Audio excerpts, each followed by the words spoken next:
We're live. Welcome back to another edition of Elevate Your Grind, brought to you by the Cannabis Lab. I am your host, Todd Rosales, and welcome back to another edition of Elevate Your Grind. Folks, I hope you really enjoyed that last episode with Lisandro Salazar. I thought that was a great conversation, getting into the differences between indoor grown, outdoor grown, talking about the origins in Humboldt County and everything else like that.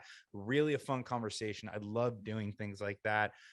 Excited to kind of go to the other end of the spectrum today and talk about something a little bit different, something a little bit more in the technology end, right? So obviously we cover the spectrum of all this stuff here at Elevate Your Grind. By the way, folks, if you haven't noticed lately, I've probably been playing with a lot of stuff over here lately. This is where my computer is. And now that we have like podcast reads and things like that, like I actually have to produce the show while I'm doing it. So I got to figure out a better way where I don't have to turn away from you all to do this. But until then, I'm a one-man band. I got to play the drums. I got to play the keyboard. I got to sing. So it's all going to happen that way, right?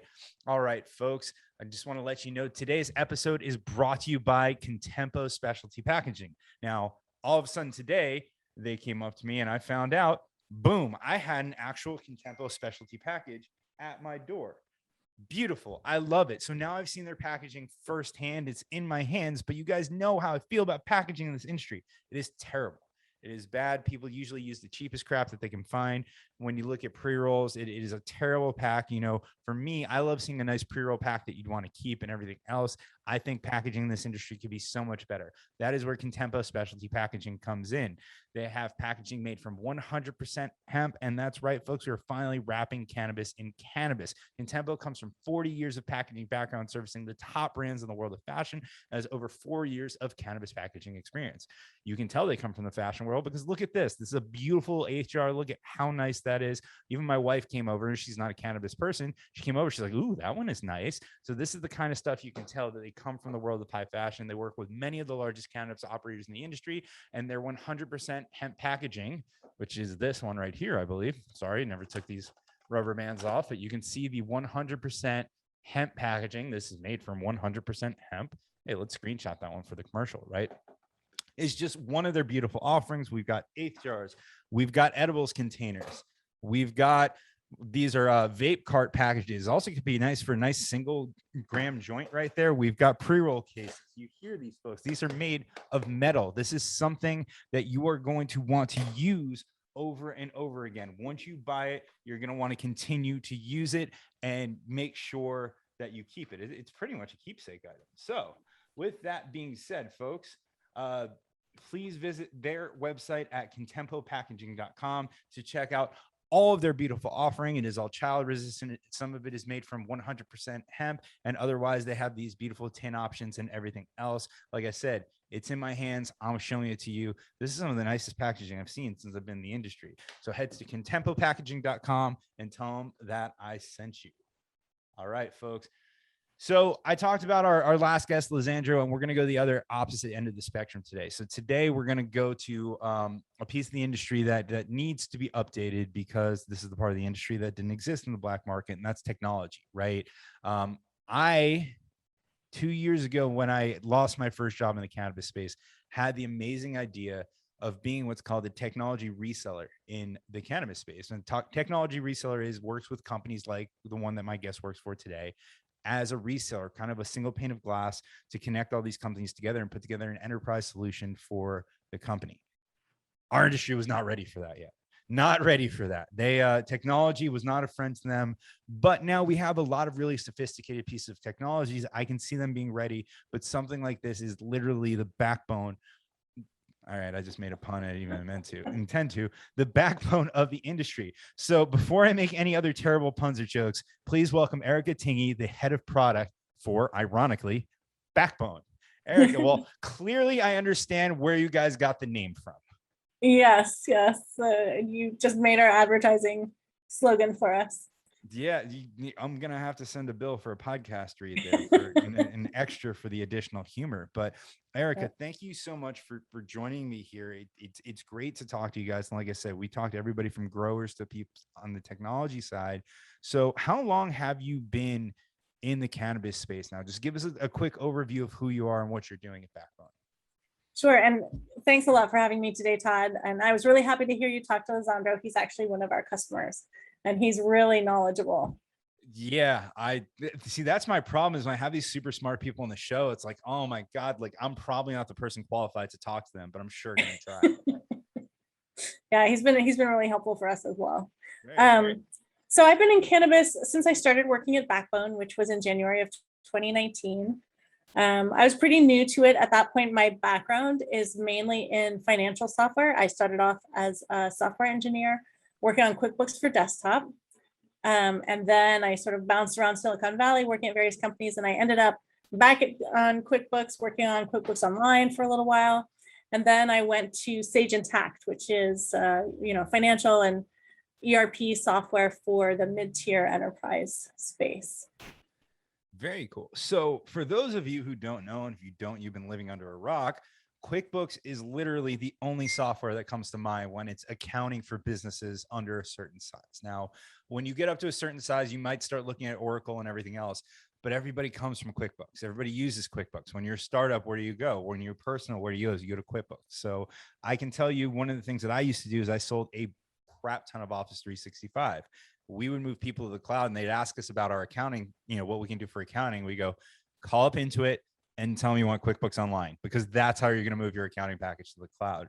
So clearly you come from a very great breed of software providers for this space. So, going through all that, one of the other things I heard you talk about is not only was it a great software provider, but it seems like you really had a home there, because I heard you mention that anything that you've really done since, you've done with someone that you met at Intuit. Yeah, that's really true. The culture in those early days of Intuit was amazing. It was really customer focused. We all went out and talked to customers, even us engineers. We would go to customers' offices and watch them do their work so that we could figure out how to build software that really solved the problems that they had every day. And once I left that culture, I realized I just wanted to be with other people who were trying to create that culture in other places. And so every company that I went to, I was following somebody from those early days at Intuit. And the same is true for Backbone. Vic Patil, our CTO, worked with me in those early days on QuickBooks for Desktop. And so, together as a team, we're trying to create this culture that kind of matches what cannabis demands. It's very community oriented, social equity oriented, open, transparent. We all try to bring our authentic selves to work, and then really work to solve our customers' problems. So we're drawing from some of that old Intuit stuff too, designing for customers for exactly what they need. Very cool. I love hearing that, because that's what attracted me to this industry was the sense of community and the sense of transparency, right? A lot of people seem to have brought their authentic self to this industry. They seem to be able to kind of be themselves more, have more of their personality shine through. Funny enough, when I was in software, I thought I was someone who really loved wearing suits and shit like that. And now I'm in cannabis and I don't have to. Like, if you find me outside of jeans and a t-shirt, like, it's not usually happening. I remember, I went to a meeting with a hat on. Even myself, I'm like, oh, maybe I shouldn't wear this. And everybody else in the room is wearing a hat. So it's cool that you're bringing that culture over here, but it's also nice that you guys have that experience with a company like Intuit for the structure of it. So, you're in the tech space out in California. Obviously, I don't want to say obviously, but if you don't know tech and cannabis, in my opinion, go hand in hand. Like, I found out adults smoke cannabis regularly when I won my first President's Club trip for my first company. All of a sudden, all the executives are smoking a joint on the beach. I'm like, what? I don't have to give this up. You guys still do this and you own this company? Like, holy shit, right? So I'm sure you were around it. I imagine a lot of your colleagues and peers were racking their brain. What can I do in my skill set in the cannabis space, because I want to get involved, right? I'd rather work on cannabis than accounting. It seems like a little bit more fun. What pulled you into this world? How did you go from the accounting and financial fintech world to the wild west of cannabis software? So, really it was following Vic. He asked me when he and our other founder, Rajesh Chandran, were ready to have somebody working on product. Vic asked me if I'd be interested. And, we kind of talked about what they were going to do, and it sounded really fun and interesting. I've always wanted to join a startup. And so when they were ready to actually hire someone into product, I jumped at the chance. And really what there were two things. I wanted to be able to build this culture and this company in the vein that Vic and I were talking about. And then also I really wanted to bring the experience that I had with accounting, because manufacturing, cannabis, costing, it's all really important. And, it's not something that folks are necessarily used to doing in this industry. So I want to bring my accounting and my inventory and my software design skills into the industry to make life easier for the people who are out there doing the work. Very cool. So let me ask you a question. When you start approaching a project like developing the software backbone, what is your approach, right? Because we look at the cannabis industry, and at least in the early days, I was kind of conflicted to whether or not this was an advantage or disadvantage, because a lot of software providers did not work in this space. I'm like, well, it's cool. We get to kind of tailor the things that we want from scratch, right? We get to develop something that perfectly fits our industry. But that's also expensive. It's time consuming. It takes time to get to something that looks good and presentable and works the exact way that you want it to. And it's a hell of an investment. And I can't tell you how many cannabis companies thought they can do it on their own. And I'm like, why would you create a whole nother company when you're running a cannabis company already? I'm sure you guys have those conversations, but there's also an advantage to things that are not piecemeal, but that kind of have different modules to them that you can customize to at least fit your process that works the way that it needs to be. And you bend it to your industry a little bit, but then you can maybe update it. So do you guys kind of start with your basic principles about a lot of the things that you did into it and say, okay, this is the basic thing. I know that they're going to need this. Or do you just go out and say, hey, I'm going to go sit with a bunch of growers, sit with a bunch of processors, sit with a bunch of disties, interview the crap out of them, not film it, put it on the internet for some reason. It's another thing you can do, but then develop it from there. So I know I kind of spilled it all there, but just tell me about, your mindset, your process, and how you guys really developed this. Yeah. So it's interesting you would talk about, cannabis companies developing their own software. I definitely don't recommend that. And here's why. It's really good to stick to your expertise. So stick to the thing that you're really good at. And that's something that Backbone does too. We came up with this idea of modeling processes specifically for manufacturers. And we were lucky enough to have folks on our team like Dr. Peter Huson, who really knew the industry already. So they could help us figure out where we needed to go. And then we went out and talked to a whole bunch of customers. Like you said, we sat down with customers and found out what problems they had and then worked to solve them. And so enough paper for all of those problems. Yeah, we have a lot of notes. And we have a huge backlog. So we've solved some of their problems, but we have a long way to go still to solve everything. But one of the things that we decided was, we weren't going to solve the financial problem. So there are a lot of softwares out there that solve it already, like Sage Intacct and QuickBooks. And so instead of trying to add that functionality to our software, we integrate with those people. Let me ask you a quick question there. Were there any pushbacks on getting those integrations done because it's in the cannabis space? Now, obviously I went a different route, and you guys are a little bit more connected to those companies, but I remember, me trying to solve this problem before there was a clear-cut winner of who people should use, where I'm just like, I knew people who did development on Dynamics platforms and things like that. And I remember someone had asked me for a custom piece of software, and I reached out to a friend of mine who worked for a very big partner that was great at MS Dynamics, and like, will you develop it? She's like, hell yeah, this will be awesome. We can't wait. And then all of a sudden she emails me back like, hey, my boss won't let us work with you. And I'm like, what the? And I literally, I looked him up on email. On LinkedIn, I sent him a message and said, what's going on? Why won't you? Cannabis, they're out of Illinois. I hope that doesn't give away who it is, but I'm like, cannabis is legal in your state. Like, it's legal in your state. Why aren't you involved in this? So when you approach some of these bigger companies, is it as simple as they have an open API so we can do the integration into it so that we don't even need to let them know? Or, do you have to knock on the door and say, hey, like, we want you to be one of the first people in the cannabis space. Like, we believe that you're the best at what you do, and will you take this journey with us? Yeah, it's interesting. So at QuickBooks, that's exactly what we did. We built our integration. We didn't really talk to them about it, although I did get confirmation. I still have some connections over there. Confirmation that as long as payments aren't flowing through QuickBooks, they're not going to go out and cancel your account. I know that is something that there are rumors about it, and it makes people very nervous. but you're fine on QBO as long as you're not funneling payments through there. And I think that's really what scares software companies off, is having some kind of liability about cannabis payments flowing through their software. Now, when we went to Sage Intacct, they were super eager to work with us, and they have, a whole cannabis arm. So we're doing a lot of joint marketing and, presentations and stuff like that. So it just depends on the company. And we're reaching out to some of the other large companies to see what their feelings are on cannabis. I think they're going to change over the next, couple months to a year. I agree with you.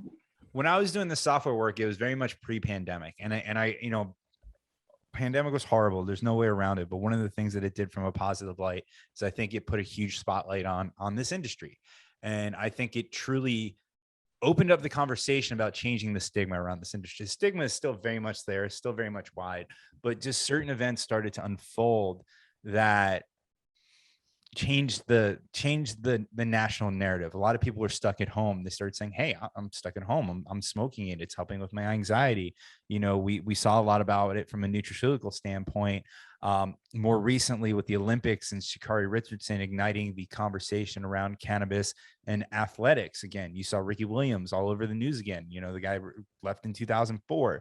So for some reason, everybody being complacent and stuck in their homes, it exposed a lot about this country. But one of it is that the average American doesn't really give a shit about cannabis prohibition anymore, right?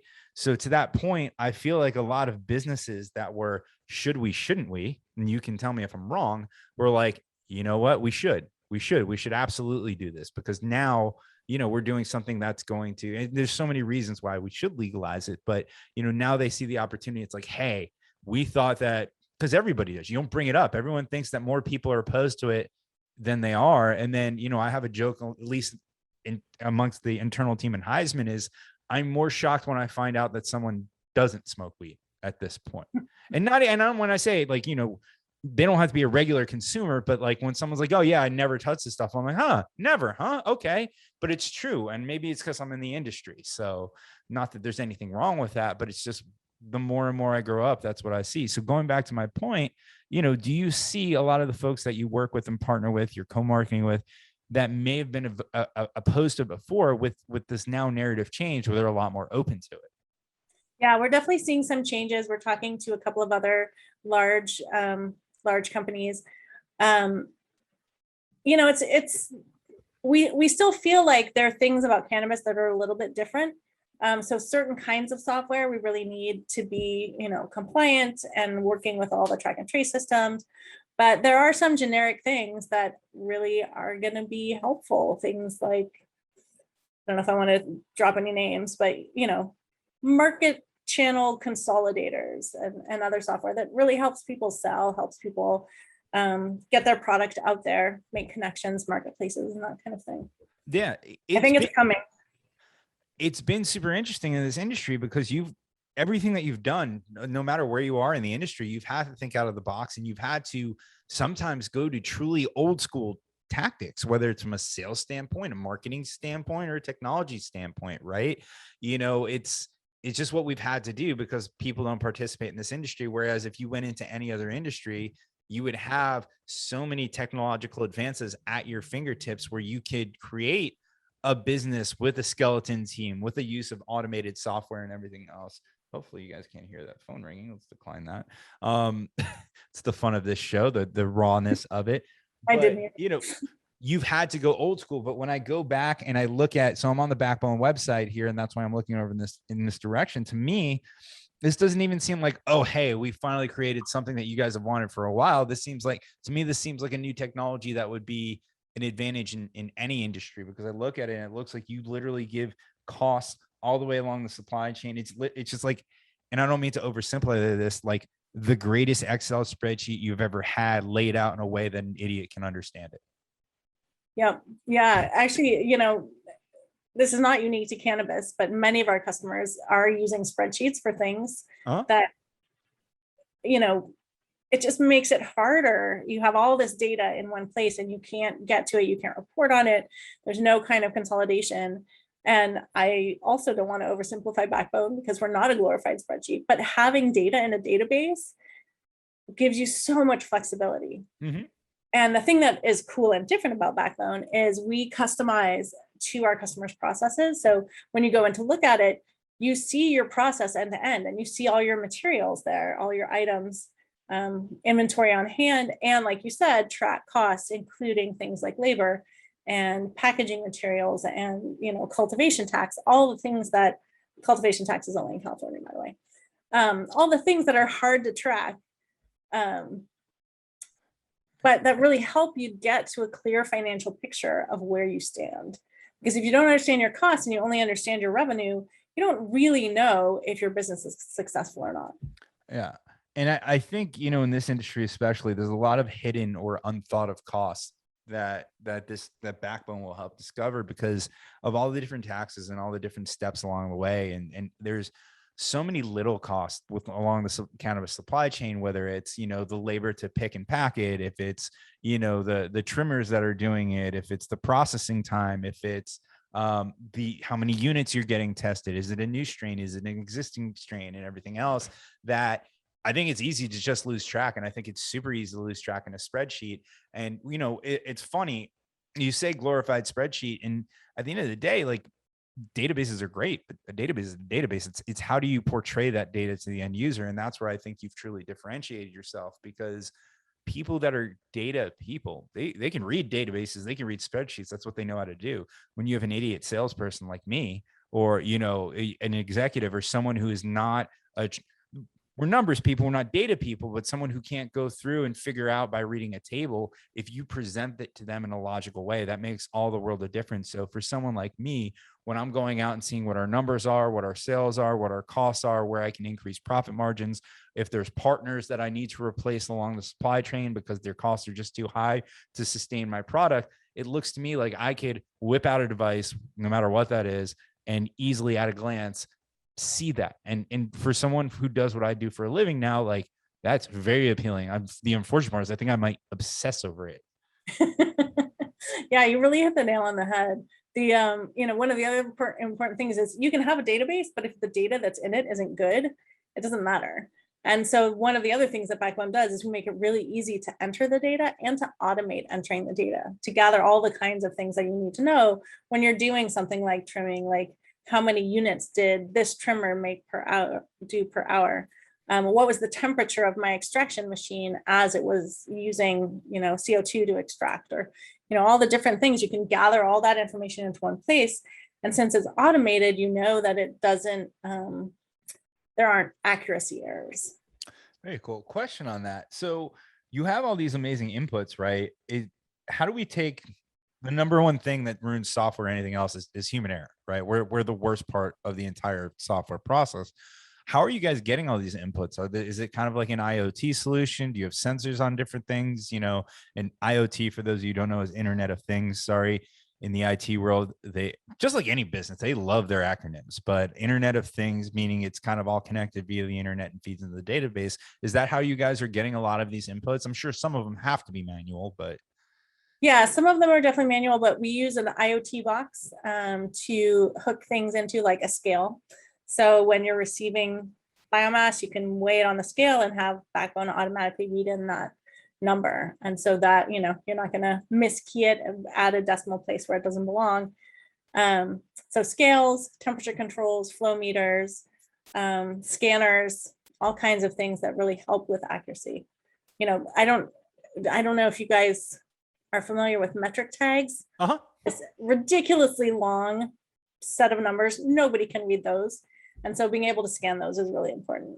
Yeah. I mean, that, that's the point. And I think that's where I see the biggest benefit here is, the hardest thing, especially when you're running so many different businesses along the supply chain, is to avoid that human error. Because like you said, where in this industry, everybody's running with skeleton crews as it is, right? You've got people that are overworked. They're doing more than their job. It's just how we are with the labor constraints and the constraints on income and everything else. So, human error can throw you off big time. If someone doesn't have to rely on remembering or logging everything they do that day, if the scale does it for them, if the machine sends in the temperature for them, I mean, that makes everyone's job the easiest. And then the folks that are making decisions, they know that's accurate. And if it's not accurate, there's probably a bigger issue like a blown sensor or something like that. And it's like, hey, we know that, right?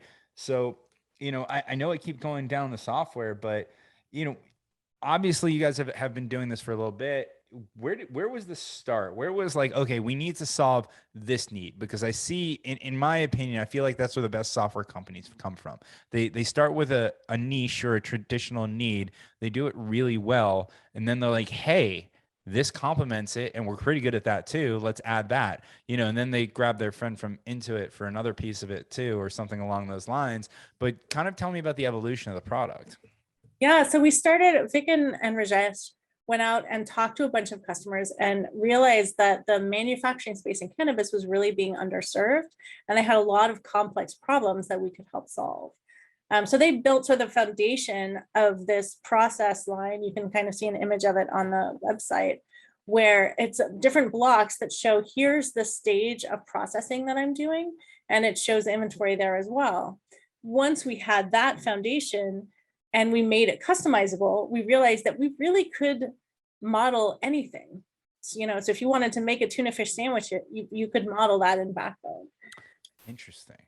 And as we keep building features, we try to build them more and more customizable so that, anything you need to do, we can build it for you with the features that we already have, and instead of having to continuously add additional things.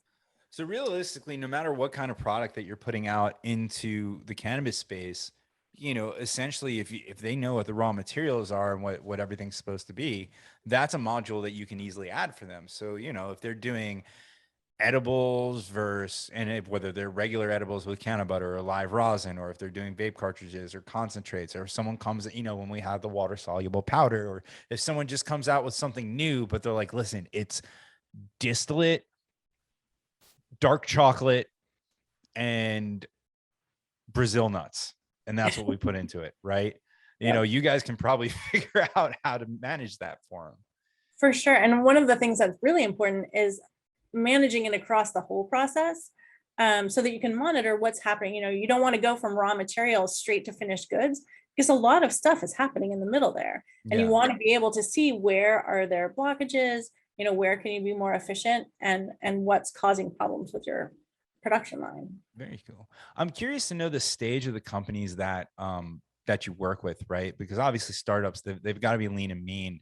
To me, like, this seems like one of the best things to spend your money on once you have funding, because you've gotten to a great point now to truly understand your business and be able to analyze where everything's coming from and really understand your costs, and being able to trim down and figure out how to increase your margins. That would be an invaluable, and your investors would see immediate value. But I also see a lot of value on more of a startup that's going out to raise capital too, where if you have the money to make this investment, right? And software is always an investment, right? Because it should bring you a return, that a founder or CEO leveraging your software can have a much more educated, detailed conversation with a VC that the other founders and CEOs are not having unless they're using your software.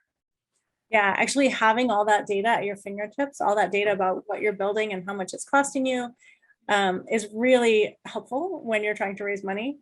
And we have customers all across the spectrum, from small craft shops like Guild here in California, to cookies, to Celadon over in the UK. So a lot of different, if you go to our website, you can see our long list of customers there that we are working with so far. Very cool. So you spent a lot of time in the boring world of accounting. Obviously, I'm being facetious there, but how have you enjoyed being in this industry? What are the things that you see that this industry is bringing to the table? I look at this and what we're doing, and I don't know if it's just because we're the newest industry or because we come from a world of people that are quote unquote closeted as far as their cannabis use, that it seems to be not perfect. It's far from perfect, but it seems to be a little bit more accepting. It seems to be a little bit more diverse. It seems to be a little bit better than the others. I'm curious to get your take on this industry as someone who was in the last industry that was kind of supposed to do that. Yeah, I mean, as you can see, I'm not exactly mainstream with my bright blue hair. I didn't notice. And I even had this back when my hair was blue and purple back when I was working at Sage Intacct. But I think you're right. This industry is more community oriented, like I said earlier, more focused on social equity and really being egalitarian, um, focused on getting women involved, which I find pretty exciting, Yeah. after battling through a male dominated field as a software engineer in my early 20s. Yeah, so I've really enjoyed getting to know our customers, getting to know my colleagues who come from cannabis. And I've learned a lot from them about, how people like to work here and kind of what their needs are. At the same time, it's really fun to bring the things that I've learned over the years about, how to run a business and how to build great software that's really usable. To be able to bring those things in and then listen to the problems and solve them in a way that people get really excited about. That's the best part of my job. I agree. And I don't know if it's, again, because it's a better industry or because it's a nascent industry, so we're just at the beginning, but there's such a melting pot of all these different backgrounds and levels of experience and everything else, where you have people that are very green in the cannabis world, but have a lot of skills from other arenas that they bring to the table, versus people that are OGs in the cannabis world. They know it through and through, but need to pick up those skills, right? There's always a religious battle between the OGs and, they'll call them Chads or suits, but I think there's a big demographic of quote unquote suits, myself included, that were closeted cannabis folks, and we couldn't do it because we had a professional association tagged to our name, or a license that we could potentially lose that would, blow up our livelihood. Now, don't get me wrong, the OGs were doing something that wasn't exactly legal that can do the same thing, but not everybody has the same risk tolerance. So, that's always been the coolest thing to me, is just the mix of knowledge levels and everything else working at the same level, right? Like, I am sure there are plenty of people that are cannabis focused that, as an engineer, you love going and picking their brain to figure out, how you can do what you do better. Yeah, that's my favorite thing. And, I think that's really the important thing, right? Is if both sides listen to each other, we can learn so much and do a great job. That's kind of what we do in Backbone. We have both sides and we spend a lot of time talking about our different sides and making sure that we understand each other really well. Very cool. And I probably should have looked at your website to ask you this, but what are you operating in more markets? Or are you guys just in California? Where are you operating right Yeah, we're kind of all over the place. I actually don't have a list off the top of my head, but definitely California, Michigan, Colorado, Nevada, the UK, Oregon, Washington. That's not a complete list, but anyway, yes, we are more than California. now? Very cool. Yeah, it's, and it's really, that's actually one of the most complex things about cannabis, because the market is so fragmented. Every new region that we go into, we have to find out what all the compliance laws are and figure out how do we match those with our software. How do we integrate with their track and trace system? How do we make sure that our customers aren't violating laws in their state? Yeah, no, I mean, that's the weird thing about this industry, is you kind of have to not operate as a different company in every state, maybe as a plant touching, you kind of do, but you need to reinvent yourself and your processes in every state, because there can be so many little nuances, but if your software is automating it, if it doesn't follow those nuances correctly, that could be very, very challenging. And I imagine that's a little bit of a frustrating part of your job, where you're like, all right, X, Y, and Z. Okay, nope, we can't do it that way. We got to go and recode this one to do it this way and everything else. But it's probably also a little bit fun to kind of see all the differences and the similarities between the markets. It's definitely fun. And, much like the customizable process line that we do the same thing with compliance. So we're trying to build it in a way that when we go to the state, we can just say, oh yeah, flip these switches and we're ready to go. It's not an unlimited amount of things that different states decide to do, but everybody has to kind of reinvent the wheel.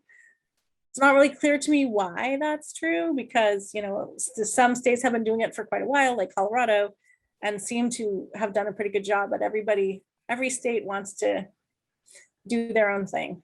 I kind of have the tinfoil hat type response, but we don't have to go into there. I think it's because every politician in every state wants to be the one who's known for the best cannabis regulations. So they can't just take what somebody's done before them. They've got to change 3 things about it because it's theirs. Again, that's the grumpy guy in his house tinfoil statement about it, but that's just my opinion. The So regulations definitely show what people are afraid of, yeah. what those politicians are afraid of in their particular state. Yeah, it is weird to me, like with cannabis, that you see what people are afraid of and what they're not afraid of, what people allow, what they don't allow. It I'm trying to think of a specific example. Like I saw one, there was a conference that was canceled in New Jersey, a cannabis conference that was canceled, and they got an email saying that they were oh, it was in Atlantic City, that they were trying to be a family friendly hotel, and they were getting complaints from families and everything else. And it's just like, at least this is a professional business conference, because at the end of the day, Atlantic City is not known for being a high class area, if you will. There's a lot of degenerate activities there, so we're okay with drinking and gambling and drugs and homelessness and everything else. Although cannabis is bad, but it's recreationally legal or adult use legal in that state. So those are the kind of things that kind of blow my mind, where it's like, hey, it's fully legal in your state. You, your kids, anyone who's 18 plus can walk into a dispensary, buy it, and consume it in a lot of places where you're already going to be around. So would you rather it just be a bunch of like people standing around smoking weed, or the actual professionals that are there for business and networking and are advancing the industry? So it is funny how you see little things here where it's like, oh yeah, the stigma is very much still real.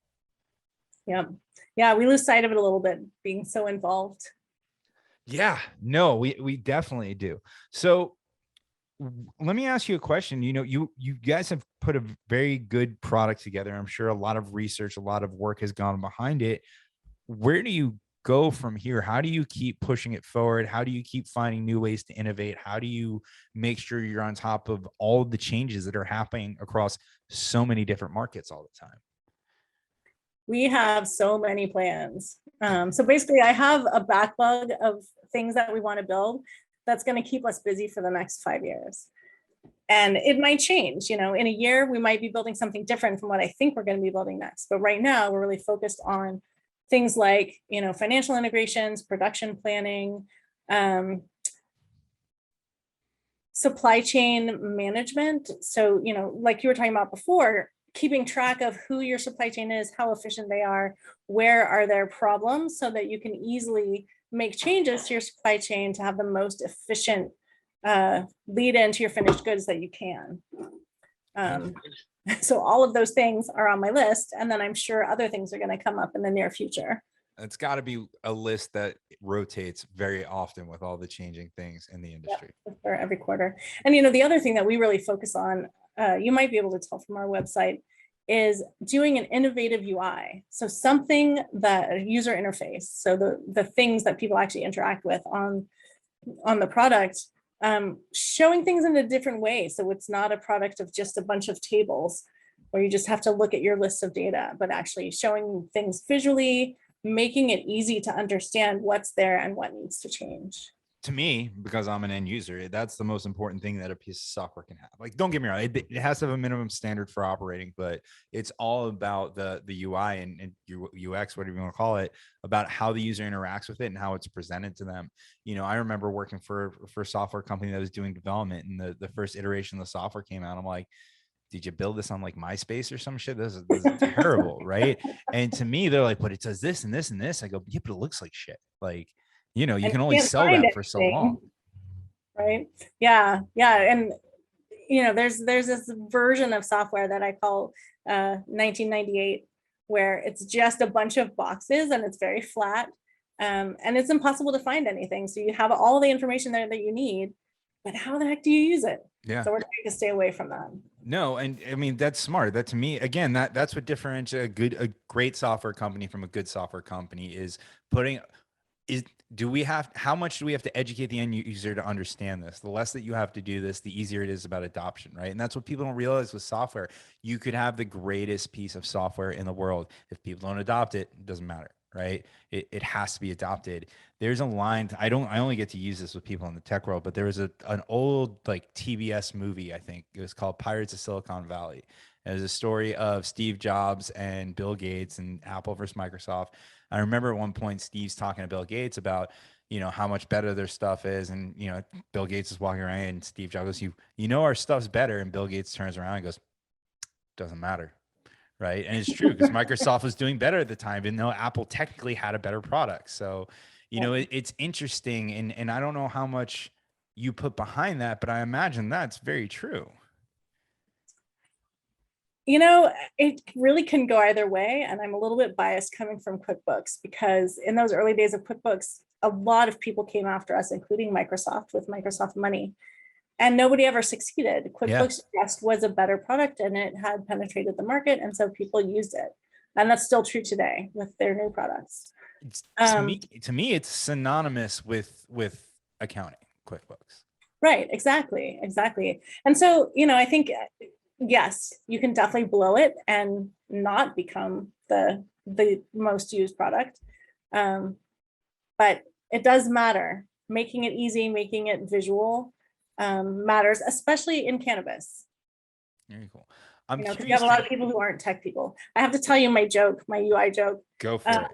What UI is a lot like a joke.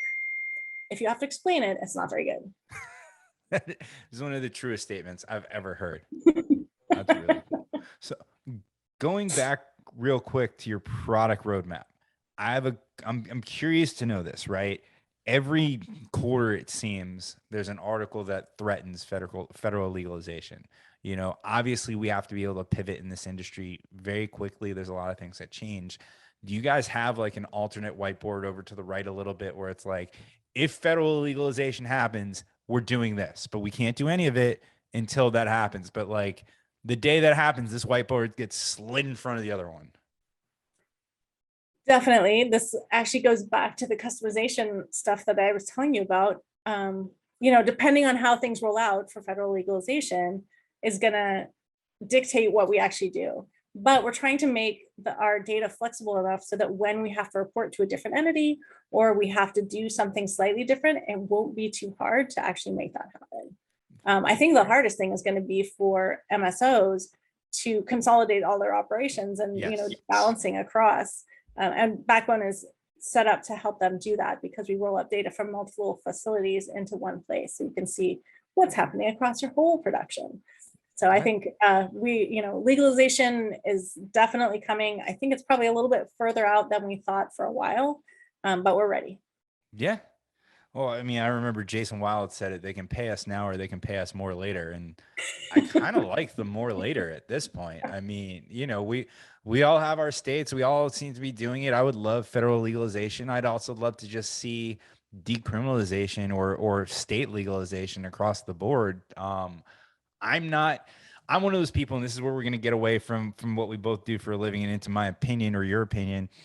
I've said this time and time again, federal legalization scares the crap out of me because the federal government, to me, is very good at being reactionary, not proactive, right? So because we don't have a model that's been proven to be, I don't even want to say perfect, but the best, what is the federal government going to base it off of? And there's no way that it gets done right out of the gates. And what I'm worried about is it hindering the industry more than it helps it. So I've left the federal legalization boat and I'm in the federal decriminalization boat, I think, because then I have another guest that tells me why decriminalization is a bad idea. I'm going to be like, oh, that sucks. Let's not do that either.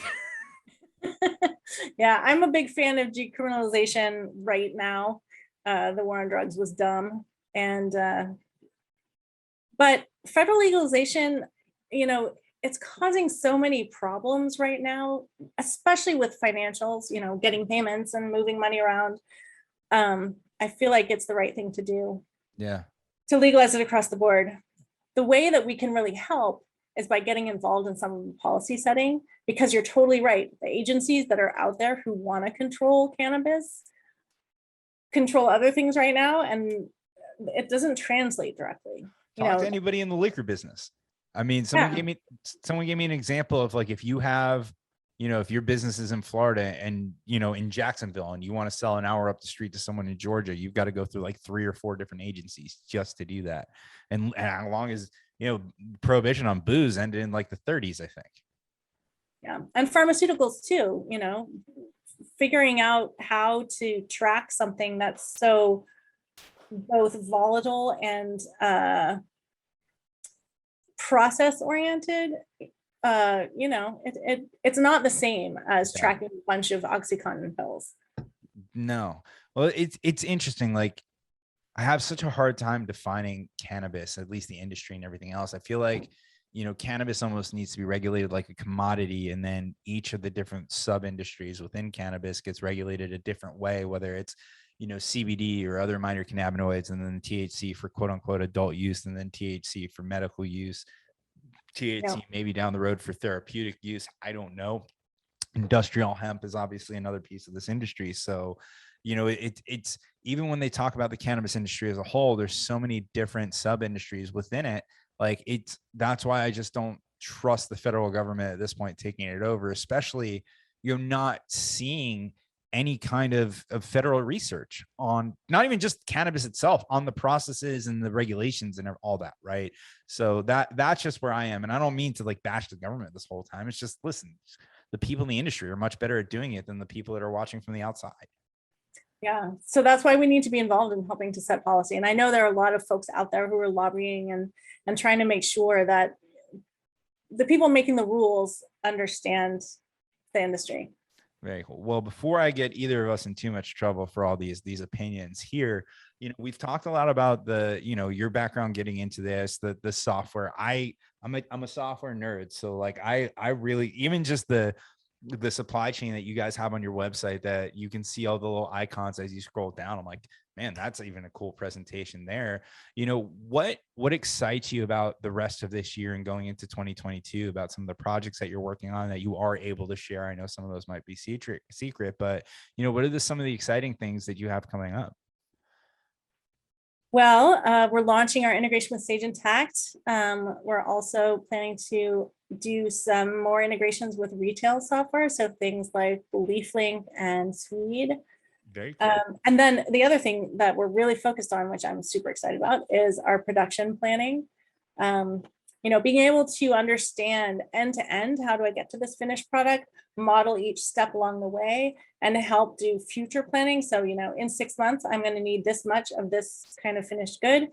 And so I need to plan ahead and order from the suppliers and make sure I have everything on hand and the capacity in my production line to make all this stuff that I know I want to sell. That's very cool. So are you guys doing that with like AI, predictive analytics, something like that?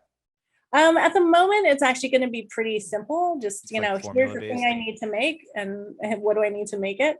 But, AI is the buzzword. And so we probably will end up there as well. Yeah, I'm always interested along those lines. I mean, for me, it was always interesting in the world of like whiskey or aged spirits, if you will, right? Because you buy some of these whiskeys or bourbons or whatever, and they're aged 5 years, 10 years, 15 years. Some of the Macallans that come from the Scotch, 21 years, 25 years. Now, obviously, when you get to 20, 25, things like that, it's like, listen, we got what we got. But, if your standard product is aged 5 years, how do you predict what your demand's going to be 5 years from now when you put your supply in? Because it's not like all of a sudden you put some barrels there and in 2 years you're like, holy crap, our company's huge. You're not going to have 5-year whiskey in 3 years. Cannabis, although you don't have a 5-year cycle, there are crop cycles and you have to have a certain rotation. So, for me, and I'm kind of thinking out loud of how I'm looking at it. And you can tell me if this, like do we need more rotations? Do we need more rooms? If we're going to scale up right now and any cultivator that's listening, I don't know your process. I'm just making it up as I go.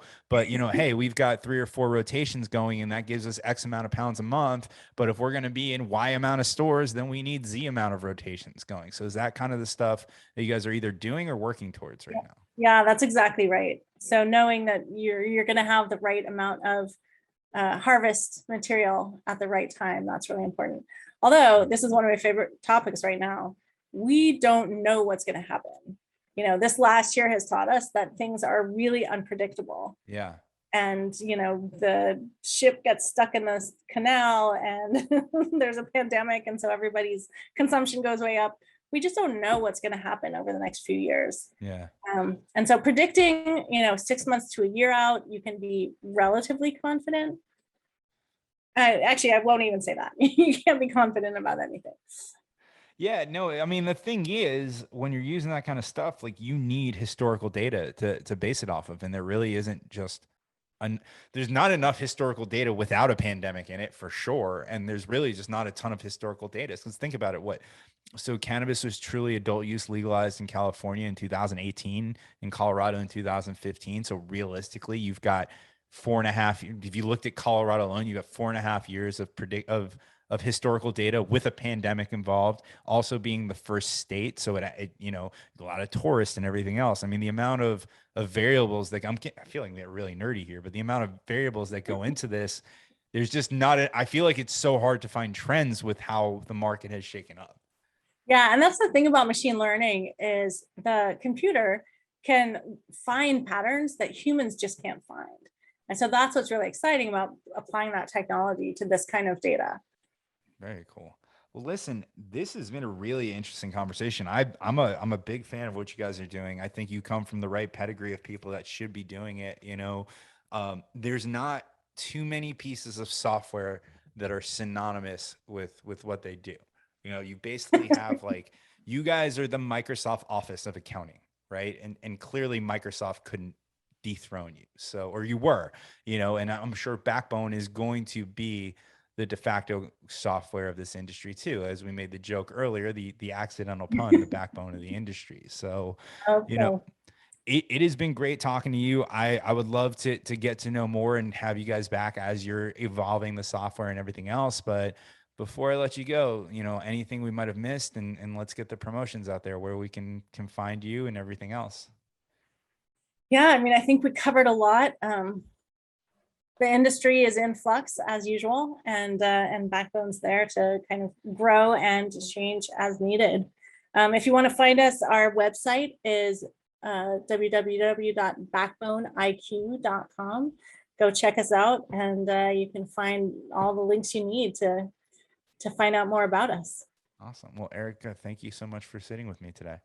Thanks, Todd. It was great talking to you. Absolutely. And thank you to everybody at home. It's been another episode of Elevate Your Grind. Of course, folks, if you missed any part of this episode, you can catch it live on our YouTube next week at youtube.com/elevateyourgrind. Be sure to like this video and to subscribe to our channel. That's how we get to continue to bring you all this great content.